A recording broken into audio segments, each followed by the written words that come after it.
Welcome to HOTMA. What does it mean for me? This training is designed for public housing residents and Housing Choice Voucher Program participants. We will guide you through the new rules and how they may affect your family. HOTMA, which stands for the Housing Opportunity Through Modernization Act of 2016, brings changes to certain rules in public housing and Section 8 rental assistance programs. In this presentation, we will explain changes related to the rules on income and reviews that will be implemented by January 1st, 2025. This training has 4 parts. You can easily skip between sections using the button shown on the screen or through the links in the description. The first section will briefly go over key information related to HOTMA. Next, we'll outline the main changes this training will discuss so that you will know which ones are relevant to you and your family. Then, we will explain the specific changes that could affect your rent and tenancy related to income calculations and interim reviews. The final section will go over related resources made specifically for you. We encourage all residents to watch this section so you'll know where to find more information. Part 2 of the webinar series will go over rule changes related to assets and real property. The first section will provide an overview of HOTMA and the policies that could impact your rent and tenancy. So what is HOTMA? HOTMA stands for Housing Opportunity Through Modernization Act. It is a comprehensive law that the U.S. Congress passed in 2016, which makes changes to many of HUD's rental assistance programs. Throughout the training, we will refer to public housing agencies as PHAs, or your local housing agency. This is the agency that runs the local public housing and housing choice voucher programs. This training is specific to rules that affect public housing residents and housing choice voucher program participants, including project-based and voucher programs. The Housing Choice Voucher Program is also referred to as HCV and Section 8 vouchers. The final rules effective date is January 1st, 2024. Your local public housing agency, or PHA, will start using these rules by January 1st, 2025, once their system transition is complete. Your PHA will let you know exactly when. Some of these rules will be the same for everyone in public housing and HCV programs across the country. In other cases, public housing agencies can decide on the specific rules they will use. We will let you know if there is a place where the PHA policy may differ. So, what does all of this mean for you? We'll cover 3 important topics that are impacted by the new rules. What counts as income, when you will need to do an interim review, and when your rent will change after an interim review. After looking at what counts as income and adding it all up for the year, your PHA then subtracts any deductions. For example, there's a deduction for each child under 18 years old. This is your family's adjusted income. In the public housing program, you pay 30% of your adjusted income towards rent. In the HCV program, your subsidy amount is based on 30% of your income. In this section, we will go over changes to how your income is calculated. As you know, your rent and subsidy are based on 30% of your monthly adjusted income. So changes to how your income is calculated could affect your rent. Let's start by talking about the changes that will affect everyone. First, let's look at the changes in what counts as income when the PHA does an income review. You probably already know how important the income review is. Your monthly adjusted income determines how much rent you pay. Your PHA might call the income review an annual reexamination or recertification. The PHA looks at how much money you have to decide how much rent you should pay. But to ensure that you don't pay more than you can afford, the PHA does not look at all types of money. HUD provides the rules on which money counts and which doesn't when a PHA is calculating your rent. The new rules change what money counts and doesn't count. These changes could affect your monthly rent payment. The money that counts as a part of your income is called included income, and the money that doesn't count is excluded income. Generally, any income that is not specifically excluded counts. Let's take a closer look. First, your PHA will look at all the money your family brings in so they can sort through it and figure out what counts as income and what doesn't. Let's first look at whose income will be included. When we talk about your household or family, we are generally referring to the people who live with you. However, the federal rules define family and households differently. For example, home health aides and foster children or foster adults are part of the household, but they are not counted as part of your family, so their income is not counted. The income received by the people defined as family under the federal and PHA rules is counted. And there may be people not currently living with you who are part of your family. You should include anyone who generally lives with you but is temporarily away. For example, someone who's in the hospital. When it comes to income, the PHA will not look at the income earned by anyone under 18 years old or by full time students of any age. Let's now look at examples of earned and unearned income. Earned income is just what it sounds like: money that you earn through working, like a salary, hourly wages, tips, or money from working for yourself. Earned income counts, or is included, for all family members 18 years or older. It does not count, it's excluded, for anyone under the age of 18 and for anyone who is a full-time student. So, if there is a teenager in your family who works at a grocery store part time, their income does not count towards your family income, but the income of any adults in the family would count. Unearned income is everything else. This can be things like help from the government, like TANF, Social Security, or disability payments. It can also include payments from a retirement account, earnings on stocks, child support.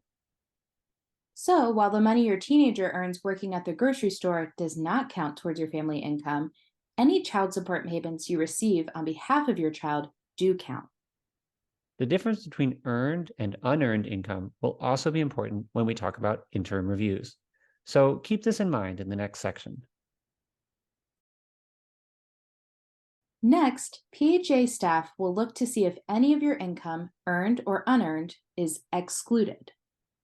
Excluded income does not count in your annual income. The new rules have expanded the types of income that do not count. Generally, any income that is not specifically excluded by HUD is included in your family income, which is used to determine your rent. So, the more of your income that is excluded, the lower your rent is each month. On the previous slide, we saw that income earned by anyone under the age of 18 does not count. Now, we'll look at what other types of income do not count. Some common types of income that do not count towards your family's income when determining your rent are income you make from one time temporary jobs. Income from being a day laborer or seasonal worker does count when determining your rent. Money you get back on your taxes, like tax refunds and credits. Presents or gifts from family and friends. Items you get for free, like food, clothes, and shampoo. Special payments for people with disabilities so that they can live at home.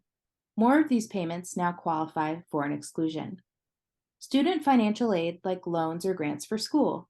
See the HOTMA resident worksheet on student financial assistance for more information. Payments for taking care of foster children or adults. This is not a complete list. For a full list of income that is excluded from your income calculation, please see the HOTMA Income and Income Exclusions resource sheet. Let's take a look at some examples to illustrate the differences between included and excluded income. Anna Johnson works summers as a camp counselor. She has done this work for a couple summers and believes that she will be hired again next year, based on conversations with her employer. Because Anna has received this income in the past and believes that she will receive it again in the future, the money she earns from this work is counted in the family's annual income. Okay, let's look at another example. Bill Conrad is a landscaper and owns his own lawn care business. His business brought in $75,000 this year, but he also had to pay $35,000 for things like his part-time worker's salary and tools for his business. After taking out these expenses from his total income, his net income is $40,000. Only the $40,000 counts in his yearly income, which will be the basis for his rent determination. If you own a business, you can subtract the money you spend for the business, like equipment, paying your employees, and insurance, from the total amount the business makes. That's why it's really important to keep close track of all your business expenses throughout the year. Okay, let's look at one more example. Trevor Lucky bought some lottery tickets and discovered that one of the tickets won $1,000. When Trevor's PHA looks at his yearly income, they don't include the lottery winnings because it's a one time thing, not income he gets regularly. That wraps up our discussion of the changes to income calculation. Next, let's dive into interim examinations. This next section will focus on interim reviews, which is when the PHA reviews your household makeup and income between yearly reviews. There are new changes to when you will need an interim review based on HUD's new rules. Interim reviews are also known as interim reexaminations or recertifications, or sometimes just called interims. As you may know, when there are changes to your family's income or who lives with you between your annual income reviews, you may need to complete an interim review with your local housing agency. An interim review is when your PHA looks at your household and your income to determine whether your rent should change. The new rules generally make interim reviews less common, especially for small changes in income. However, this is one of those cases where PHA rules will differ. Your local PHA will give you instructions on what changes you should report and how soon they need to be reported. If your family's income or household changes and you're not sure if you need an interim review, check in with your local PHA. You can request an interim review at any time. However, depending on the situation, your PHA may determine that you don't need one. In general, if your income changes by 10% or more, you will need to do an interim review, but the exact rules vary depending on the PHA's rules. Let's talk about decreases in income first. According to the new rules, your PHA must conduct an interim review when your income decreases by 10% or more. As we said, though, these policies can differ depending on your PHA. Your local housing agency can set a lower threshold.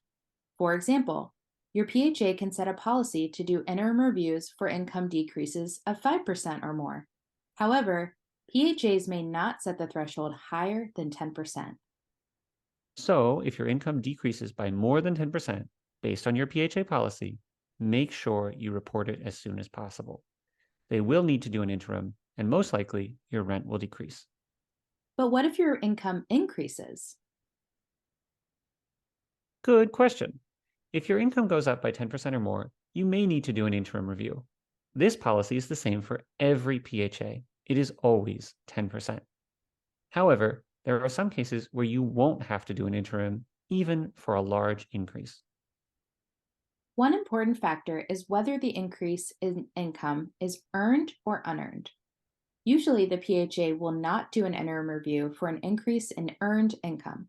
We talked about the differences between earned and unearned income when we covered annual reviews. As a reminder, earned income is the money that you get from working at a job, and unearned income is all other types of income. For more details, you can return to the section on earned and unearned income covered on slide 9.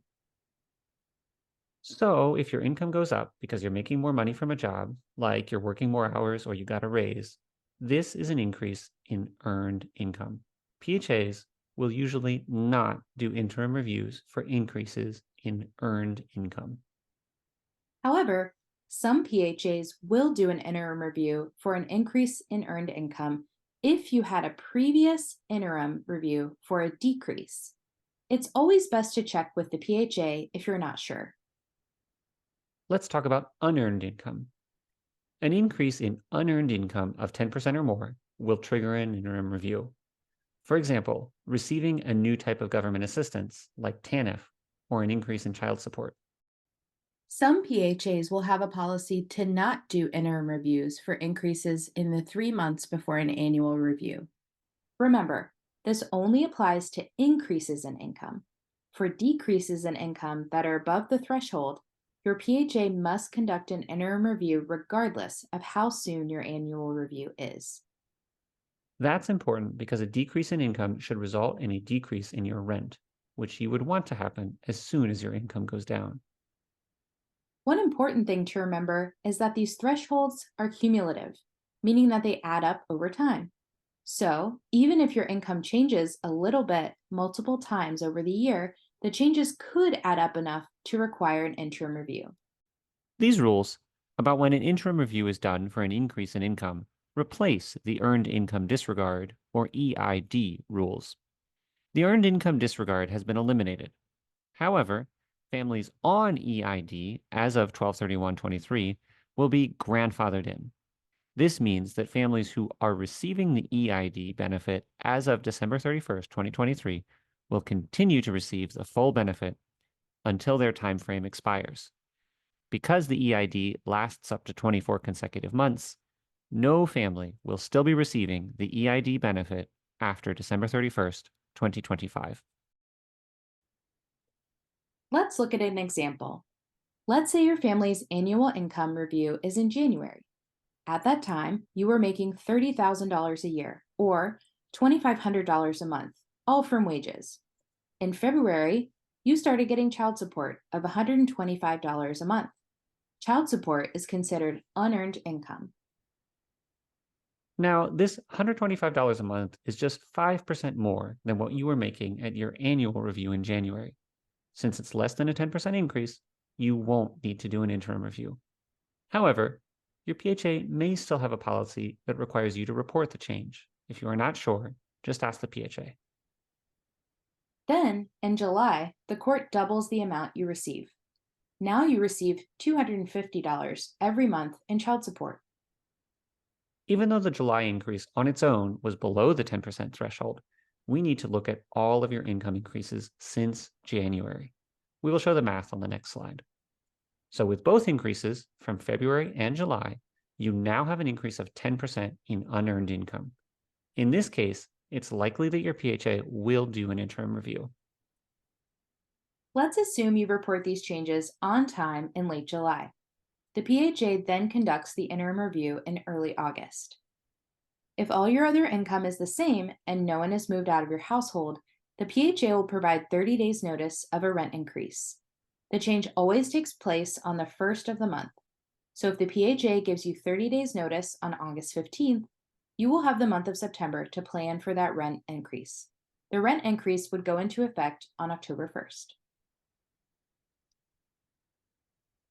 It can be hard to remember what your income was at your annual review and to figure out when you've hit the amount requiring an interim review.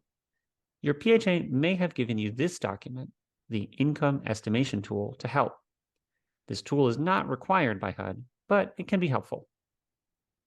You can also download the tool from the HUD Exchange. When you enter your annual income from your annual review, the tool will tell you what amount of change in income would require an interim review. Remember to adjust the settings if your PHA does interim reviews for income decreases lower than 10%. Also, remember the dollar amounts are for annual income changes. To see what the change would be each month, divide by 12. To see what the change would be in a bi-weekly paycheck, divide by 26. And to see what the change would look like each week, divide the amount by 52. So, for our example from before, we know that an interim is required when unearned income goes up by 10% or more. When we enter $30,000, we can see that this would be an increase of $3,000. Divide that by 12, and you will see that an increase of $250 a month is the 10% threshold for an interim. These two changes taken together amount to $250. Okay, let's look at how changes to who lives with you could trigger an interim review. Sure. So the new rules don't change the fact that you always have to let your PHA know when someone has moved out of your unit or when you would like someone to move in. But the new rules may affect whether the PHA does an interim review after you report the change. An addition to the household may include a birth or adoption, a new foster child or adult in the home, another new dependent, adult, or family member who's elderly or has a disability now living in the household. A reduction in the household may mean that a family member permanently moved out or passed away. If your family's income goes up when someone moves in, you might need to do an interim review, only if your income goes up by the threshold we talked about earlier. So if someone moves in and they get a Social Security payment each month, the PHA will look at how much the new income increases your family income. If it increases your family income by 10% or more, you would need to do an interim review. Or if someone moves in who works and their income increases your annual family income by 10% or more, your PHA might do an interim review if you had an interim since the last annual review that led to a rent decrease. Okay, so how about if somebody moves out? If your family gets smaller and your family's income goes down, your PHA always has to do an interim review. In this case, the 10% rule does not apply. So it really depends on the situation. As you can see, there are some cases where someone might move in or out, and the PHA will just note the change without doing an interim review. In other cases, you will be required to do an interim. Also, depending on who is moving in, the PHA might require them to do a background check.